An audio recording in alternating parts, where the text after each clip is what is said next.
Bonjour tout le monde et bienvenue à cette nouvelle capsule de rédaction. Merci beaucoup aux gens qui prennent le temps de m'envoyer des messages et qui m'écrivent des beaux commentaires. Ça m'incite évidemment à faire des capsules plus rapidement et ça m'aide aussi à trouver les prochains sujets que je pourrais aborder avec vous. Aujourd'hui, on va parler de la recherche. Pourquoi? Parce que c'est important que vous écriviez sur des sujets que vous connaissez.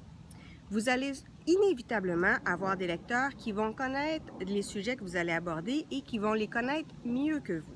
Donc, je vous suggère de faire une liste des sujets que vous connaissez bien et pour ceux que vous connaissez moins bien, de prendre le temps de faire une recherche. Je vous donne des exemples. Quand on a dans des romans policiers des gens qui disent que le policier a de temps en temps un pistolet et de temps en temps un revolver, pour un armurier, il y a une grosse différence. Il y en a un qui a une roulette dans laquelle on met les balles, puis dans l'autre, c'est un chargeur. C'est pas la même chose. Un pistolet et un revolver, c'est pas la même chose. C'est comme les gens qui décrivent un combat d'escrime, puis tout d'un coup, on est dans une épée, puis à un moment donné, on est dans un sabre, alors qu'en fait, c'est un fleuret. C'est pas la même chose. Et ça fait que quand vous tombez sur des lecteurs qui connaissent le sujet, ça les fait décrocher. C'est comme quand j'ai des gens qui me disent « Ah, il y a eu un combat et il a utilisé un coup de pied de style karaté. » Je suis une karatéka. Un coup de pied de style karaté, ça veut rien dire. Est-ce qu'il a donné un coup de pied vers l'avant, un coup de pied de côté, un coup de pied vers l'arrière? C'est pas du tout la même chose, un coup de pied circulaire. Donc, il faut être en mesure de le décrire le plus possible et de bien savoir de quoi on parle. Donc, si vous voulez décrire un combat de karaté, bien, adressez-vous à des karatékas pour bien comprendre. Si vous voulez décrire une arme, bien, adressez-vous à un armurier. Si vous décrivez une intervention policière, bien, prenez le temps de vérifier avec des policiers si ce que vous décrivez, ça a du bon sens. Vous décrivez les symptômes d'une maladie, prenez le temps de voir avec un médecin, avec un infirmier, pour être en mesure de voir si ce que vous dites, si ce que vous écrivez correspond à la réalité. Parce que dès que vous allez tomber sur des lecteurs qui vont être plus connaissants que vous dans le sujet, évidemment, ils vont décrocher l'histoire.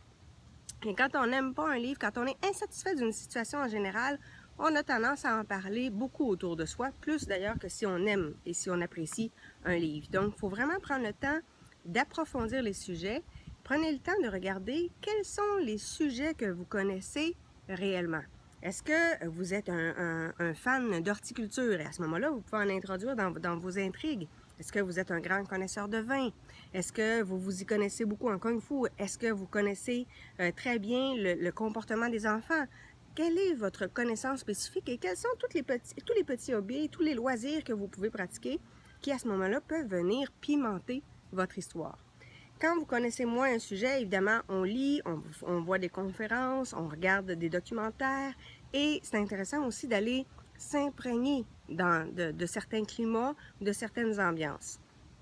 Donc, par exemple, quand j'écris une situation qui se passe, je sais pas, moi, dans une maison hantée, bien, je m'arrange pour aller visiter des lieux que l'on dit particuliers ou que l'on dit plus effrayants.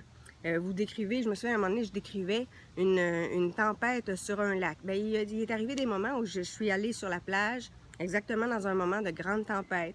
J'ai pris le temps de jaser avec une amie qui était coincée dans une tempête alors qu'elle était sur un ponton. Je me suis souvenue de fois où j'étais en chaloupe et que, évidemment, la tempête s'est élevée alors qu'on est en plein milieu du lac. Donc, j'ai utilisé mon vécu et le vécu de d'autres gens, puis j'ai mis ça ensemble pour être en mesure de faire quelque chose qui était crédible. Parce que c'est ça l'objectif, c'est de faire en sorte que ce que vous allez écrire est crédible. Et c'est la même chose en développement personnel.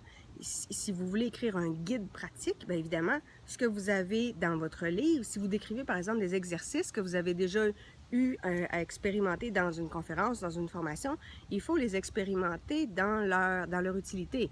Donc, si c'est un exercice pour trouver l'âme sœur, bien évidemment, si vous êtes déjà en couple et vous faites l'exercice, ça va avoir l'air bien facile.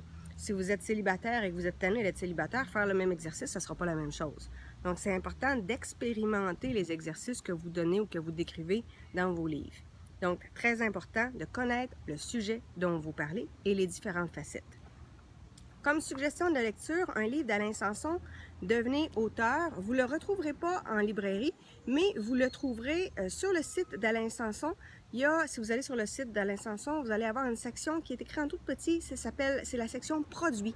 Et dans la section produits, vous avez les différents livres d'Alain et à ce moment-là, vous allez pouvoir trouver celui-là. C'est un tout petit livre, ça se lit très très très bien Quand je vous parlais dans une autre capsule de l'importance d'identifier la clientèle à laquelle on s'adresse, dans ce livre-là, Alain en parle aussi, puis évidemment, il parle de l'importance de faire une recherche.